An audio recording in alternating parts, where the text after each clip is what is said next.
Rebonjour à tous. On va entamer notre deuxième conférence. On a la chance d'accueillir Julien Zanata de France Agrimaire qui va nous présenter la filière des plantes aromatiques à parfum et médicinales en France. Merci. Bonjour à toutes et à tous. Donc, je suis Julien Zanata, chargé d'études économiques à France Agrimaire et je vais vous présenter aujourd'hui la filière des plantes à parfum aromatiques et médicinales. Donc, avant de commencer la présentation sur la filière, donc deux mots sur France Agrimaire, pour ceux qui ne savent pas ce que c'est. Donc France Agrimaire est un organisme public sous la tutelle du ministère de l'Agriculture. Donc France Agrimaire a trois grandes missions que je vais décrire avec trois verbes. Donc la première, c'est accompagner. Donc France Agrimaire est un organisme payeur de fonds européens et nationaux. Il gère des dispositifs de soutien aux différentes filières agricoles et de la pêche en France. La deuxième grande mission, c'est éclairer. Donc France Agrimaire assure le suivi des marchés et réalise des études économiques pour les pouvoirs publics et les acteurs des différentes filières. Et la troisième mission de France Agrimaire, c'est concerter. Donc, par ces différentes instances, France Agrimaire organise le dialogue et la concertation entre les pouvoirs publics et les représentants professionnels des filières. Donc moi, je fais partie de la délégation nationale de Vols qui s'occupe des filières des PAM, donc plantes à parfum aromatiques et médicinales, mais également du riz et de l'huile d'olive. Donc pour la production de PAM, donc la filière est décrite comme très large par rapport au nombre de plantes qu'elle comporte. Donc, il y en a beaucoup que vous connaissez déjà, donc la lavande, le romarin, le thym, l'arnica, la gentiane. Il y en a beaucoup. Donc, on estime qu'il y en a environ 120 différentes qui sont cultivées en France et 300 communément cueillies à l'état sauvage. En termes de localisation des cultures de PAM, donc vous avez des bassins qui sont très spécialisés. Donc vous avez la région PACA et Drôme, donc dans le sud-est de la France, qui est très spécialisée dans la culture de plantes à parfum, donc la lavande, la saugeuse clarée, l'hélicryse. Mais aussi cette région est connue pour sa production de plantes aromatiques, donc les fameuses herbes de Provence, mais aussi le basilic, la menthe. Vous avez des plantes aromatiques qui sont aussi cultivées dans la région centre, dans la région parisienne, et également en Bretagne, notamment avec le persil et la ciboulette. Et ensuite, les plantes médicinales, donc la culture s'étend de la Champagne-Ardenne jusqu'au pays de la Loire, et vous pouvez redescendre également jusque en Nouvelle-Aquitaine. Donc, même si nous avons des bassins qui sont très spécialisés, on constate depuis plusieurs années que ces productions s'étendent vers de nouvelles zones. En termes de surface, donc, on a estimé à 65 000 hectares de PAM cultivés en 2022. Donc, c'est une petite production à l'échelle nationale puisqu'elle correspond à un peu moins de 1% de la surface agricole française. Mais nous verrons plus tard que cette production peut avoir un impact économique important pour les territoires. Donc, par rapport à d'autres filières agricoles, elle a une particularité, c'est qu'elle a fortement augmenté ces dernières années, donc en atteignant en 2021 67 500 hectares. Donc, en 2022, c'est la première année que les surfaces baissent, qui sont notamment liées, donc, du coup, au déséquilibre de certains marchés pour certaines plantes. Pour les plantes à parfum aromatiques et médicinales les plus cultivées, donc la première, c'est la lavande et le lavandin, donc avec à peu près 33 000 hectares. Ensuite, nous avons le pavot, donc c'est une culture complètement intégrée à l'industrie pharmaceutique. Donc on estime entre 10 000 et 11 000 hectares. Donc déjà, avec ces deux plantes, vous avez à peu près les 2/3 des surfaces en PAM en France. Ensuite, vous avez le coriandre, la saugeuse clarée, la sauge officinale, le persil, le thym. Donc je ne vous ai pas mis toutes les surfaces. Vous pourrez retrouver l'ensemble des données dans les études de France Agrimaire que je vous présenterai à la fin de l'exposé. En termes de nombre de producteurs, donc, on est à peu près à 6500 producteurs qui ont déclaré la PAC. Voilà, donc en fait, ces chiffres-là, donc du coup, sont pas exhaustifs. Donc vous avez que les déclarants à la PAC, donc vous avez d'autres producteurs, notamment de petites surfaces, qui font pas de déclaration. Donc en fait, ces chiffres-là ne sont pas exhaustifs, mais ils peuvent donner tout de même une évolution. Donc on constate globalement que le nombre de producteurs de PAM suit le nombre de surfaces. Donc ils ont augmenté jusqu'en 2021 et légèrement diminué en 2022. Pour caractériser les exploitations qui font des PAM, donc en fait les plantes à parfum aromatiques et médicinales sont globalement pour ces exploitations une culture de diversification. Vous avez à peu près, donc, vous avez le tableau, donc ce sont les parts que représentent les PAM pour les exploitations.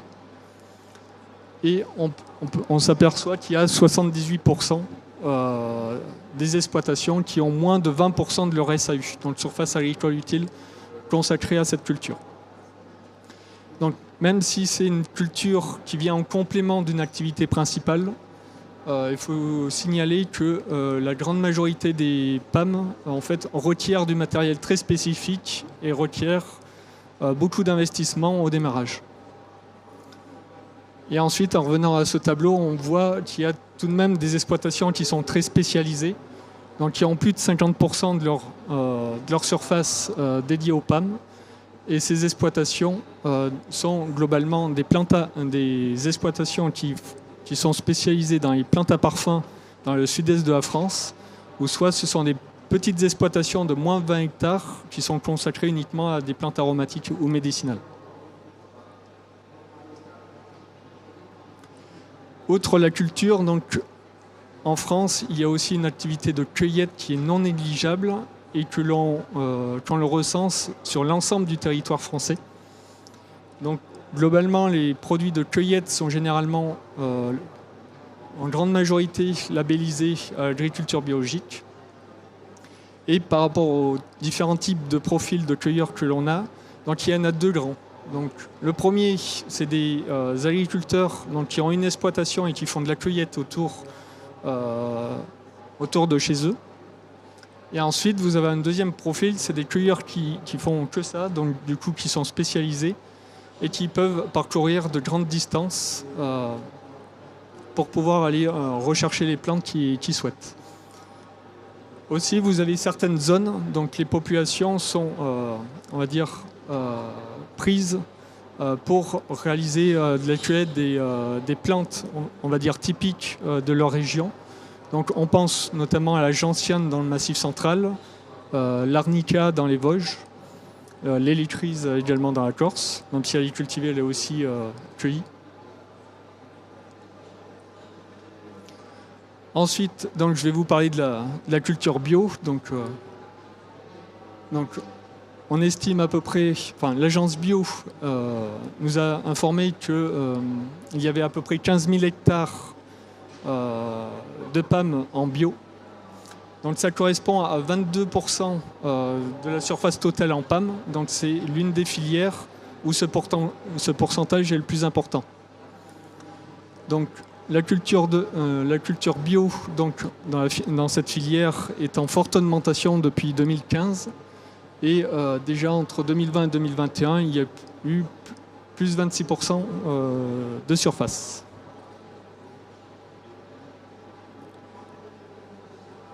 Les productions de PAM bio sont notamment localisées dans le sud-est de la France, donc en Drôme et en PACA, puisque en fait 50% des surfaces en PAM bio sont de la lavande et du lavandin, donc des plantes à parfum, donc situées dans leur bassin de production, le sud-est.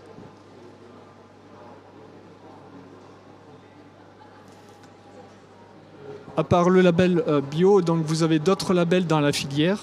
Vous avez les herbes de Provence label rouge, donc créé en 2003, et il y a à peu près 41 tonnes de produits sous ce label.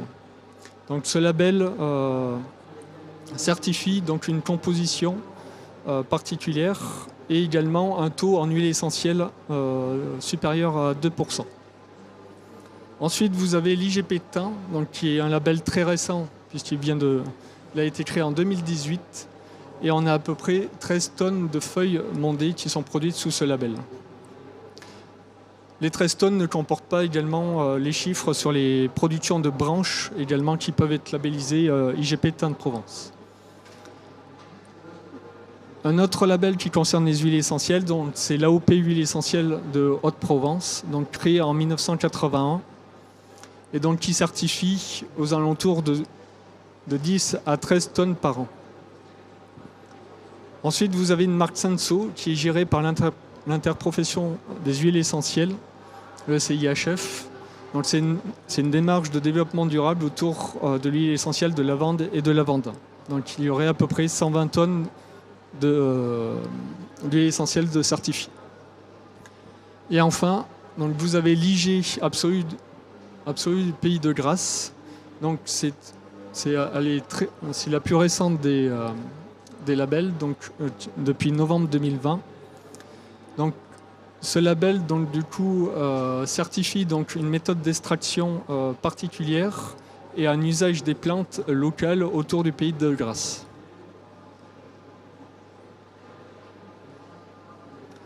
Donc, tout à l'heure, je vous ai parlé que la production de PAM pouvait avoir un impact économique important pour certaines régions. Donc en fait, je vais vous prendre un exemple concret. Donc c'est la lavande, c'est la plus simple à prendre comme exemple.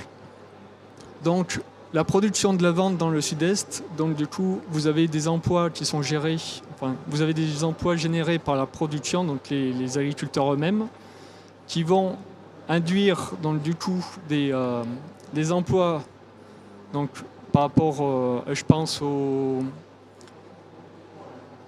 mécaniciens, aux marchands d'intrants, etc., qui gravitent autour de la production. Et vous avez aussi donc, des emplois qui sont créés pour l'utilisation de ces plantes, donc tout ce qui est au niveau de l'aval de la production. Donc vous avez ces emplois-là qui sont créés, et vous avez aussi des emplois qui sont créés uniquement par la présence de la culture. Donc pour la lavande, il y a l'apiculture, et également le tourisme. Donc du coup, il y a beaucoup d'emplois créés pour le tourisme autour de la lavande, notamment dans le plateau de Valençol, dans le sud-est. Et donc, FranceAgriMer avait réalisé une étude en 2018 donc pour exprimer un peu le nombre d'emplois créés avec la production de PAM. Et donc, on serait à 1 ETP à la production, engendrerait 6 ETP indirects et induits. Donc comprenant le tourisme, l'aval, etc. Donc pour les débouchés, les marchés français, donc nous avons vu que la filière était très large par son nombre de plantes, mais elle va être aussi très large par rapport au nombre de produits finis qui en découlent. Donc au départ, vous avez plusieurs plantes qui peuvent avoir plusieurs usages et variés. Donc vous pouvez avoir donc, différentes plantes qui peuvent aller pour excusez-moi. Vous avez des plantes qui peuvent être utilisées pour la réalisation de médicaments, de parfums, d'arômes, de cosmétiques, de compléments alimentaires, de tisanes, de plantes sèches vendues. Et encore, c'est que les principaux usages. Il y a d'autres usages, notamment vétérinaires, également pour les teintures, etc. Donc, pour cette filière, donc, vous avez différents usages. Donc, du coup, vous avez un très grand nombre d'entreprises donc, à l'aval qui vont avoir des activités très différentes, avec des réglementations aussi qui sont très différentes selon les usages. Et donc du coup, ça complexifie encore plus la filière et ça rend davantage difficile la structuration de la filière.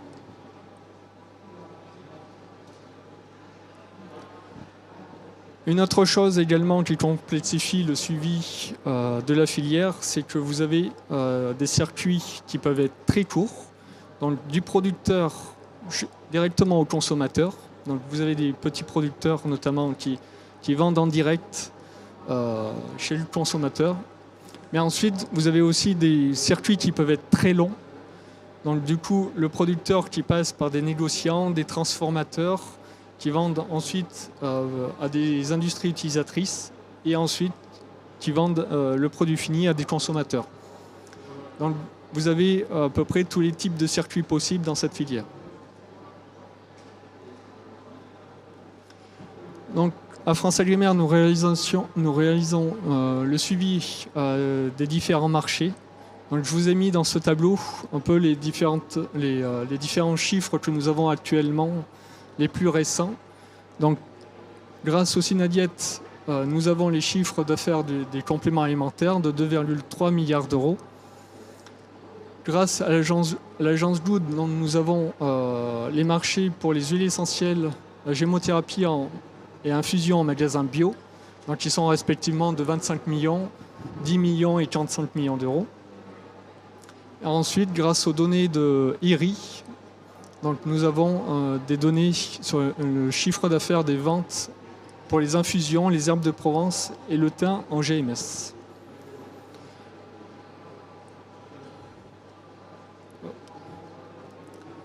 Et ensuite, je vais terminer ma présentation par le commerce extérieur. Donc, je voulais faire un rapide point sur la place de la France dans les échanges internationaux. Donc, tout d'abord pour les huiles essentielles. Donc, la France est le deuxième importateur et exportateur d'huile essentielle. Donc, globalement, en fait, la France importe en volume beaucoup d'huile essentielle que ce qu'elle exporte. Mais par contre, la valeur des importations est plus faible que les exportations.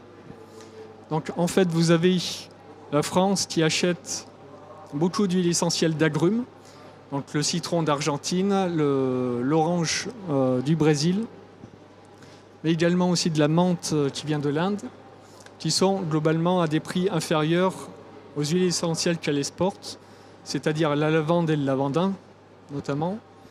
Mais aussi, la France réalise du négoce, achète des huiles essentielles dans d'autres pays, les purifie, les transforme et le revendent par la suite. Et globalement, on est sur une progression depuis plusieurs années sur les exportations et les importations d'huile essentielle. Ensuite, nous avons des données sur les échanges de plantes sèches. Donc là, le constat n'est pas le même. Donc la France importe beaucoup plus de plantes que ce qu'elle importe, que ce soit en volume ou en valeur. Donc globalement, en fait, en France, nous avons une très grosse consommation de plantes.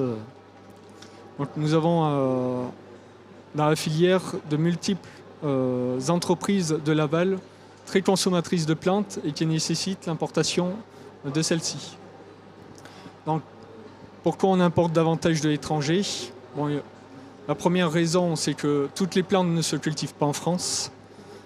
Ensuite, c'est que la production française ne satisfait pas totalement donc, du coup, les demandes. Et le troisième point, ça peut être aussi pour une histoire de coût. Donc, des pays se sont très spécialisés dans la production de certaines plantes, mettant des volumes importants sur le marché à des prix très concurrentiels. Et donc, du coup, les exportations de plantes françaises sont en légère augmentation, alors que les importations sont davantage augmentent davantage. Je vous remercie pour votre attention. Donc, je vous ai mis le lien ici des études de France Agrimaire qui sont disponibles gratuitement sur le site. Donc, également, je vous ai apporté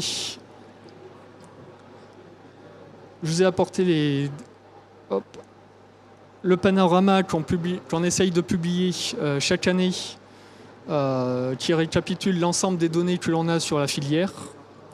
J'en ai quelques, mais vous pouvez le retrouver également sur le site. Et j'ai apporté également une étude sur le commerce équitable dans les filières PAM que l'on vient de terminer. Je vous remercie beaucoup.